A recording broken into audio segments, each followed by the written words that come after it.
മന്ത്രി സജി ചെറിയാൻ നമുക്കൊപ്പം ചേരുന്നു. മിനിസ്റ്റർ നമസ്കാരം. വളരെ നിർണായകമായ ദൃശ്യങ്ങളാണ് ഇപ്പോൾ പുറത്തു വരുന്നത്. ആ വേദിയിൽ അവിടെ തട്ടിക്കൂട്ട് വേദിയായിരുന്നു അതെന്ന് ഈ ദൃശ്യങ്ങളിനപ്പുറത്തേക്ക് മറ്റൊരു തെളിവുമില്ല. മിനിസ്റ്റർ, എന്താണ് ഈ ഘട്ടത്തിൽ പറയാനുള്ളത്? സുരക്ഷാ വീഴ്ച ഉണ്ടായി എന്ന കാര്യത്തിൽ ഒരു സംശയവുമില്ല ഇവിടെ. ആദ്യം തന്നെ ഞാൻ പറഞ്ഞല്ലോ, സുരക്ഷാ വീഴ്ച ഉണ്ടായി ആ സംഭവത്തിൽ. അതിന്റെ മുൻവശത്ത് ബാരിക്കേഡുകൾ ഉറപ്പിച്ച് നല്ല തരത്തിൽ അപകടം ഉണ്ടാകാത്ത തരത്തിൽ സുരക്ഷ ഉറപ്പുവരുത്തേണ്ടതായിരുന്നു. അതുണ്ടായില്ല. അതുപോലെ അത്ര ഹൈറ്റ് ഓരോ സ്റ്റേജിന് വേണ്ടത്ര സുരക്ഷിതത്വം ഉറപ്പുവരുത്താൻ നമുക്ക് കഴിഞ്ഞില്ലെന്നുള്ളത് വസ്തുതയാണ്.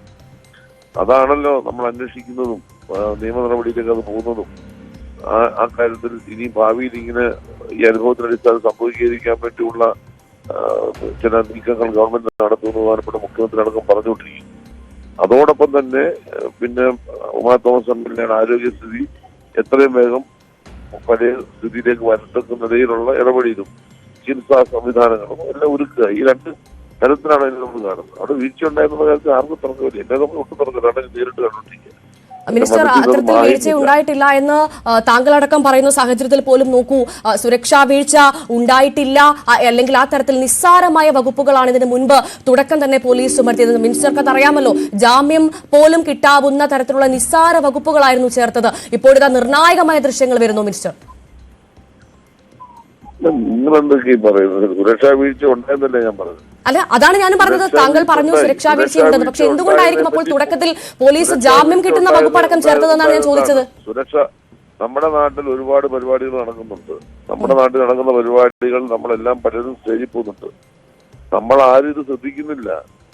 നമ്മളെല്ലാരും പോയി അപകടത്തിൽ നമ്മൾ രക്ഷപ്പെട്ടു പോരുന്നതുകൊണ്ടാണ്. ഇപ്പൊ ഉമാ തോമസിന് മുമ്പ് ചിലപ്പോൾ ഞാൻ അവിടെ വീഴേണ്ടതല്ലേ.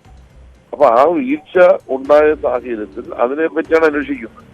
അതിന്റെ നിയമപരമായ കാര്യങ്ങൾ പോലീസ് അന്വേഷിച്ചിട്ട് വരട്ടെ. അതിന് നമ്മൾ വേറെ കളറൊന്നും ചേർക്കേണ്ട കാര്യമില്ല. അതിനകത്ത് കുറ്റക്കാരായിട്ടുള്ള നടപടി സ്വീകരിക്കുമെന്ന് ഗവൺമെന്റ് വ്യക്തമായി പറഞ്ഞിട്ടുണ്ട്. അന്വേഷണം നടക്കുന്നുണ്ട്. ജാമ്യമില്ലാത്ത വകുപ്പിട്ട് കേസ് ചാർജ് ചെയ്തിട്ടുണ്ട്. അവർ കോടതിയിൽ നിന്ന് ജാമ്യം അവർ മൂവ് ചെയ്തിട്ടുണ്ടാകാം. അതൊക്കെ അതിന്റെ നിയമപരമായ കാര്യങ്ങൾ. അവിടെ സ്വീകരിച്ചിട്ടില്ല, ശിക്ഷിച്ചിട്ടില്ല എന്ന് പറയാൻ പറ്റും. അന്വേഷിച്ച് അന്വേഷണത്തിന്റെ അടിസ്ഥാനത്തിൽ നിയമം അനുശാസിക്കുന്ന നടപടികൾ സ്വീകരിക്കും. തീർച്ചയായും അവിടെ സംശയം വരുന്നത് അതല്ല. കൊച്ചി സിറ്റി പോലീസ് കമ്മീഷണർ പോലും ആ വേദിയിലുണ്ട്. അതൊരു തട്ടിക്കൂട്ട് വേദിയാണെന്ന് ഇപ്പോൾ ദൃശ്യങ്ങൾ കാണുന്ന ഏതൊരു സാധാരണക്കാരനും മനസ്സിലാകും. അപ്പോൾ അത് മനസ്സിലായില്ലേ സിറ്റി പോലീസ് കമ്മീഷണർക്കടക്കം അവിടുത്തെ ഉദ്യോഗസ്ഥർക്കടക്കം എന്നാണ് ഞങ്ങൾ ചോദിച്ചുകൊണ്ടിരിക്കുന്നത്. മാഡം, ഞങ്ങൾ എല്ലാവരും കയറി വന്ന് കസേരയുടെ പ്രദേശത്തൂടെ വന്ന് കയറിയിരിക്കുന്നു. ഇത്രയും താഴ്ച ഉണ്ടെന്നുള്ളത് കൊണ്ട് തന്നെ ആരും മുന്നോട്ട് പോയില്ല. അത് തട്ടിക്കൂട്ട് സ്റ്റേജ് ഒന്നുമല്ല. തട്ടിക്കൂട്ട് സ്റ്റേജ് ആണെങ്കിൽ എല്ലാവരും ഇടിച്ചു താഴ്ത്തു വരും. നമ്മൾ പറയുമ്പോൾ അതിന്റെ വസ്തുതകളാണ് പറയുന്നത്, ഫാക്ട്സ് പറയാം. അപ്പൊ അവിടെ സംഭവിച്ചെന്ന് പറഞ്ഞത്, ഞങ്ങളൊക്കെ വന്ന് കസേര ഇരുന്നു. ഞങ്ങൾ ആരും മുന്നോട്ട് പോയില്ല. ഈ രണ്ട് കസേരയുടെ നടുഭാഗത്താണ് ഈ വിളക്ക് കത്തിക്കാനുള്ളത്. അപ്പൊ ആരും അങ്ങോട്ട് പോയില്ല. കാരണം അത്രയും താഴ്ചയുള്ളതുകൊണ്ട് എല്ലാവരും ശ്രദ്ധിച്ചിരുന്നത്. ഉമാ തോമസ് മാഡം വരുന്നത് ട്രയലിൽ തൊട്ടാണ്. അപ്പൊ ആരും ഉമാ തോമസ് വരുന്നത് ഞാനവിടെ കണ്ടില്ല. ഇവര് വന്ന് നേരെ അവിടെ ഇരുന്നു ഞാൻ മനസ്സിലാക്കുന്നത്. അപ്പൊ ട്രയൽ നടന്നിരിക്കുന്ന ഈ ആളുകളുടെ ഇങ്ങനെ വലിയ ആ ദൃശ്യങ്ങൾ കണ്ടുകൊണ്ടിരിക്കുകയാണ്. അപ്പൊ മാഡം വന്ന് അവിടെ കയറിയിരുന്നു. അപ്പോഴാണ് ഈ വിളക്കിന് ഇപ്പുറത്ത് ഞങ്ങൾ ഇരിക്കുന്നവരെ അറിഞ്ഞുകൊണ്ട് ഇവർ എഴുന്നേറ്റ് മുമ്പോട്ട് വരുന്നത്. ഇവര് മുമ്പോട്ട് വന്നപ്പോ ഇവരൊരിക്കലും പ്രതീക്ഷ കാണത്തില്ല. അവിടെ ഈ വെച്ചിരിക്കുന്ന ഈ സ്റ്റാൻഡും ഈ റിബണും അത് നല്ല ഉറപ്പുള്ള ബാരിക്കേഡ് ആണെന്നായിരിക്കും അവര് ധരിച്ചത്. അവര് സ്വാഭാവികമായിട്ട് അവിടെ വന്നിട്ട് എന്നെ കണ്ട് തൊഴുതു. ഞാൻ എഴുന്നേറ്റു. അവര് ഭയങ്കരമായി ചിരിച്ചു. ഇത്രയും സത്യത്തെ ഈ ബാരിക്കേഡ് ഈ സ്റ്റാൻഡ് അങ്ങ് അതുകൊണ്ട് ഇവരങ്ങ് വീഴുകയാണ്. അപ്പം അതെന്നെ ഇവര് പിടിക്കുന്നേ കാണും. അവരെന്നെ പിടിച്ചു. അവിടെ അന്നേരം സംഭവിച്ചൊന്നും ഇപ്പൊ എനിക്ക് ഓർമ്മയില്ല. നമ്മുടെ ദൃശ്യങ്ങൾ നോക്കിയാൽ അറിയത്തുള്ളൂ. നേരെ താഴോട്ടങ്ങ് വീഴുകയാണ്. അപ്പൊ അവിടെ യഥാർത്ഥത്തിൽ അവിടെ ബാരിക്കേഡ് കെട്ടി 100% സുരക്ഷ ഉറപ്പുവരുത്തേണ്ടതായിരുന്നു എന്നതിന് സംശയമില്ല. ഉദ്യോഗസ്ഥന്മാരോ മന്ത്രിമാരോ വന്നിട്ട് രാവിലെ അവിടെ പരിപാടി കാണുമ്പോൾ സാധാരണഗതിയിൽ അവരെല്ലാം വന്ന് കയറിയിരുന്നു. ഒരു വലിയ പരിപാടി നടക്കുന്നു. നമ്മളാരും അത് ശ്രദ്ധിക്കാറില്ല. നമ്മളാരും ശ്രദ്ധിക്കാറില്ല. എല്ലാരും വന്ന് സ്റ്റേജിൽ കയറി ഇരിക്കും. നിങ്ങൾ മാധ്യമങ്ങൾ വന്ന് നിങ്ങൾ സ്റ്റേജിൽ കയറുന്നത് അവിടെ ദൃശ്യമാധ്യമങ്ങൾ എല്ലാവരും ഉണ്ടായിരുന്നില്ല. അവരെല്ലാം ഇതിനേക്കാൾ ഹൈറ്റുള്ള ഒരു സ്റ്റേജിന്റെ മണ്ടയ്ക്ക് ഇതെല്ലാം എടുത്തത്. ഏതെങ്കിലും ദൃശ്യമാധ്യമക്കാരെ ശ്രദ്ധിച്ചു? അവിടെ ഈ വലിയ ഒരു കളത്തമുള്ള ഒരു സ്റ്റേജിന്റെ മണ്ടയ്ക്ക് നിങ്ങളെടുത്ത് അത് ഇടിഞ്ഞു വീഴുമല്ലോ, നിങ്ങൾ നോക്കിയിട്ടാണ് അതിന് മണ്ടയ്ക്ക് കയറി. നമ്മുടെ കേരളത്തിൽ ഇപ്പൊ നടന്നുകൊണ്ടിരിക്കുന്ന ഈ ഫംഗ്ഷനുകളെല്ലാം സർക്കാരാണെങ്കിലും സ്വകാര്യ പരിപാടികളാണെങ്കിലും നമ്മളെല്ലാവരും പോയി സ്റ്റേജിലിരിക്കും. ഉത്തരവാദിത്തപ്പെട്ടവരെല്ലാം പോയിരിക്കും. അവരാരും അത്രയും കാര്യം ലാഘവത്തോടാണ് കാണുന്നത്, വസ്തുതയാണ്. എന്നാൽ ഉമാ തോമസിന്റെ ഈ അപകടം നമുക്കെല്ലാം ഒരു പാഠമാണ്. കാരണം നാളെ ഇത് സംഭവിക്കാതിരിക്കാൻ വേണ്ടി ആവശ്യമായ നടപടിക്രമങ്ങൾ സ്വീകരിക്കണം. അത് പ്രധാനപ്പെട്ട മുഖ്യമന്ത്രി പറഞ്ഞൊരു മാനദണ്ഡം ഉണ്ടാക്കും, ശക്തമായ നിയമപരമായ മാനദണ്ഡങ്ങൾ വരും എന്ന് മുഖ്യമന്ത്രി പറഞ്ഞത് അതിന്റെ അടിസ്ഥാനത്തിലാണ്. നമ്മൾ ആ പ്രശ്നത്തെ അങ്ങനെയാണ് കാണുന്നത്. പ്രിയപ്പെട്ട ഉമാ തോമസ് എത്രയും വേഗം ആരോഗ്യവതിയെ തിരിച്ചു വരട്ടെ. നമുക്കെല്ലാം പ്രാർത്ഥിക്കുക, അതാണ് അതിന്റെ വസ്തുത. ശരി, വ്യക്തമാണ്. വളരെ നന്ദി മിനിസ്റ്റർ. ഈ അവസരത്തിൽ ഞങ്ങളോട് പ്രതികരിച്ചതിന് മന്ത്രി സജി ചെറിയാനാണ് ഇപ്പോൾ നമ്മളോട് പ്രതികരിച്ചതിന്. ഡാനി ഇപ്പോൾ തുടരുന്ന വിവരങ്ങളുമായി. ഡാനി, സുരക്ഷാ വീഴ്ച ഉണ്ടായി എന്നുള്ള കാര്യം മന്ത്രി ആവർത്തിക്കുകയാണ്. അക്കാര്യത്തിൽ നമുക്കും സംശയമില്ല. തട്ടിക്കൂട് വേദിയൊന്നുമല്ല എന്നാണ് മന്ത്രി പറയുന്നത്. പക്ഷേ ദൃശ്യങ്ങൾ കാണുന്ന ഏതൊരാൾക്കും അത് വ്യക്തമാകും, അതൊരു തട്ടിക്കൂട്ട് വേദിയാണ്. കാരണം നമുക്ക് ആ ദൃശ്യങ്ങളിൽ നിന്ന് വളരെ വ്യക്തമാണ് ഡാനി. അവിടെ 2 വരി കസേരകൾ ഇട്ടിട്ടുണ്ട്. ഉമാ തോമസ് ഇപ്പോൾ വീഴുന്ന ദൃശ്യങ്ങൾ കാണുമ്പോൾ നമുക്ക് മനസ്സിലാകും ഒരാൾക്ക് നല്ല രീതിയിൽ നടന്നു പോകാൻ പോലും ഉള്ളൊരു സ്പേസ് അവിടെ ഇല്ല. ഒരു ക്യൂ ബാൻഡാണ്. ക്യൂ ബാൻഡ് സ്വാഭാവികമായും MLA വിചാരിച്ചു കാണും അത് ഉറപ്പുള്ളതായിരിക്കാം എന്ന്. അത് പെട്ടെന്ന് ശ്രദ്ധിച്ചിട്ടുണ്ടാവില്ല. അങ്ങനെയാണ് അപകടം ഉണ്ടായത്. നടന്നു പോകാൻ പോലും കൃത്യമായി സ്ഥലമില്ലാത്തൊരു സ്പേസ് ആണ്. കാരണം ഒരു വരി കസേര ഇടേണ്ടതാണ് 2 വരി കസേര ഇട്ടതെന്ന കാര്യത്തിൽ സംശയമില്ല. ഇതൊക്കെ വലിയ തരത്തിൽ വീഴ്ചയാണ്. നേരത്തെ ശ്രദ്ധിച്ചില്ല അധികൃതർ എന്ന കാര്യത്തിൽ തർക്കമില്ല. ഇനി എന്ത് നടപടി പ്രതീക്ഷിക്കണം? കാരണം ഇപ്പോൾ ഇതാ വലിയ തെളിവാണ് വന്നിരിക്കുന്നത്. ഈ തെളിവിന്റെ അടിസ്ഥാനത്തിലെങ്കിലും ഉടനടി ഒരു നടപടി ഉണ്ടാകും, കൃത്യമായ നടപടി ഉണ്ടാകും, നമുക്ക് പ്രതീക്ഷിക്കാം അല്ലേ ഡാനി?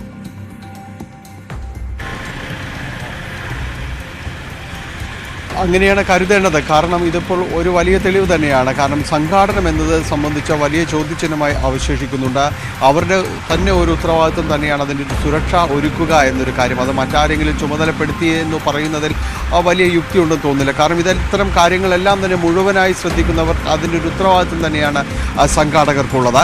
അപ്പോൾ അവർക്ക് അതിൻ്റെ ധാർമ്മികതയിൽ നിന്ന് ഒഴിഞ്ഞു നിൽക്കാനും കഴിയില്ല. ഈ സ്റ്റേജ് എന്ന് പറയുന്നത് ഈ 15 അടി ഉയരത്തിൽ തീർക്കുമ്പോൾ അതിന് ബാരിക്കേഡ് വേണം എന്ന് തന്നെയാണ് നിഷ്കർഷിക്കുന്നത്. അതിൽ PWD മാനദണ്ഡ പ്രകാരമെല്ലാം തന്നെ ആ രീതിയിലുള്ള നിഷ്കർഷിക്കുന്നുണ്ട്. ഇത്തരം ഉയരത്തിലേക്ക് 2 മീറ്റർ അധികം ഉയരത്തിലേക്ക് വരുമ്പോഴെല്ലാം കൃത്യമായ രീതിയിൽ തന്നെ അത് പരിപാലിക്കണമെന്നത്. പക്ഷേ അവിടെ അതൊന്നും ദൗർഭാഗ്യകരമായി അതൊന്നും തന്നെ ഉണ്ടായിരുന്നില്ല എന്നതാണ്. ക്യൂ മാനേജർ പോലുള്ളൊരു സംവിധാനം അത് അവരെ താങ്ങുമെന്ന് കരുതുന്നു. പക്ഷെ അതൊന്നും ഉണ്ടായില്ല. അതെല്ലാം തന്നെ സംഭവിച്ചിരിക്കുന്നു എന്നതാണ്.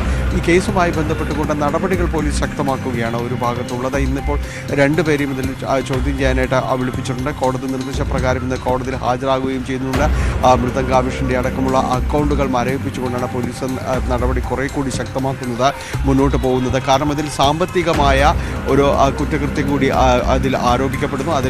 അതിന് കൂടി കേസ് പരിഗണിക്കുന്നു എന്നതാണ്. അപ്പോൾ ഇത്തരം കാര്യങ്ങളിലെല്ലാം തന്നെ അതൊരു വളരെ ഓർഗനൈസ്ഡ് ചെയ്തുകൊണ്ട് ഈ രീതിയിലൊരു സാമ്പത്തിക നേട്ടം ഉണ്ടാക്കുന്നതിന് വേണ്ടി മാത്രമാണ് ഈ ഒരു പരിപാടി നടത്തിയതെന്ന് ഒരു രക്ഷിതാക്കളിൽ നിന്നൊരു ഭാഗം ആരോപിക്കുന്നുണ്ട്. അവരതുമായി ബന്ധപ്പെട്ടുകൊണ്ട് പരാതി നൽകിയിട്ടുമുള്ളൊരു സാഹചര്യം കൂടി നിലവിലുണ്ട്. അതുകൊണ്ട് ആ കാര്യങ്ങളെല്ലാം തന്നെ കേസ് മുന്നോട്ട് പോകുന്നുണ്ട്. തുടക്കത്തിൽ അറസ്റ്റ് ചെയ്ത 3 പേർക്കും തന്നെ ജാമ്യം ലഭിക്കുകയും ചെയ്തു. പിന്നീട് ഈ സാമ്പത്തിക കാര്യങ്ങൾ കൂടി വരുമ്പോൾ ജാമ്യമില്ലാത്ത വകുപ്പുകൾ കൂടി പോലീസ് അതിൽ ചുമത്തുകയാണ്. എന്തായാലും ഇതുമായി ബന്ധപ്പെട്ടുകൊണ്ട് നടപടികൾ ഒരു ഭാഗത്ത് പുരോഗമിക്കുന്നതിനിടെ തന്നെയാണ് ഈ ദൃശ്യങ്ങൾ കൂടി പുറത്തു വരുന്നത്. അത് സുരക്ഷാ വീഴ്ച എന്ത് എന്നുള്ളത് വ്യക്തമായി അടയാളപ്പെടുത്തുന്നത് തന്നെയാണ്. തുടക്കത്തിലുള്ള ഇതുമായി ബന്ധപ്പെട്ടുകൊണ്ടുള്ള മുഴുവൻ വാദങ്ങളും തള്ളുന്നതാണ് ഈ ദൃശ്യങ്ങൾ എന്നത് നമുക്ക് സമർത്ഥിക്കാനായിട്ട് സാധിക്കും. കാരണം സ്റ്റേജ് നിർമ്മാണത്തിലടക്കം ഒരു വീഴ്ച വന്നിട്ടില്ല എന്ന് വാദിക്കുന്നവരുള്ളപ്പോൾ കൂടിയും അതിൻ്റെ അകത്തൊരു ക്രമീകരണങ്ങൾ ഏർപ്പെടുത്തേണ്ടത് എങ്ങനെയായിരുന്നു എന്നത് ആരുടെ ചുമതലയാണ് എന്നതടക്കമുള്ള ചോദ്യങ്ങൾ ബാക്കി നിൽക്കുന്നുണ്ട്. അതിന് ഈ ദൃശ്യങ്ങൾ സഹിതം പുറത്തു വരുമ്പോൾ അതിന് ഉത്തരം നൽകേണ്ട ബാധ്യതയും സംഘാടകർക്കുണ്ട്. തീർച്ചയായും ഒഴിഞ്ഞു മാറാൻ സാധിക്കാത്ത വിധം വലിയ സുരക്ഷാ വീഴ്ചയുടെ നിർണായകമായ ദൃശ്യങ്ങളാണ് ഇപ്പോൾ പുറത്തു വന്നിരിക്കുന്നത്. ഏറ്റവും പ്രധാനപ്പെട്ട കാര്യം, ഈ അപകടം നടന്നിടത്ത് ഒരു ആംബുലൻസ് പോലും ഉണ്ടായിരുന്നില്ല എന്ന് നമ്മളെ ഏറെ ഞെട്ടിച്ചതാണ്. വീണുകിടന്ന ഉമാ തോമസ് MLA ഒരു സ്ട്രക്ചറിൽ പോലും ഇല്ലാതെ അശാസ്ത്രീയമായാണ് അവിടെ നിന്ന് ആളുകൾ എടുത്തുകൊണ്ടുപോയത്. അതിന് ആളുകളെ കുറ്റം പറയുന്ന ഒരു കാരണവശാലും സാധിക്കില്ല. കാരണം ആ ഒരു സാഹചര്യത്തിൽ MLA എങ്ങനെയെങ്കിലും ആശുപത്രിയിൽ എത്തിക്കുക എന്നൊരു കരുതൽ മാത്രമേ അവിടെ ഉണ്ടായിരുന്ന ആളുകൾക്കുണ്ടായിരുന്നത്. പക്ഷേ അങ്ങനെ ആയിരുന്നില്ല വേണ്ടത്. ശാസ്ത്രീയമായി ആയിരുന്നു ഇത്ര വലിയൊരു അപകടം പറ്റിയ ഒരാളെ ആശുപത്രിയിൽ എത്തിക്കേണ്ടത്. പക്ഷെ അതിന് പോലും അവിടെ സാധിച്ചില്ല എന്നത് വലിയ വീഴ്ചയാണ്. അപ്പോൾ ഓരോ ദിവസവും വീഴ്ചകളുടെ എണ്ണം കൂടിക്കൊണ്ടിരിക്കുന്നു. ഇപ്പോഴിതാ അതിനിർണായകമായ ദൃശ്യങ്ങളാണ് പുറത്തു വന്നിരിക്കുന്നത്. അതും 15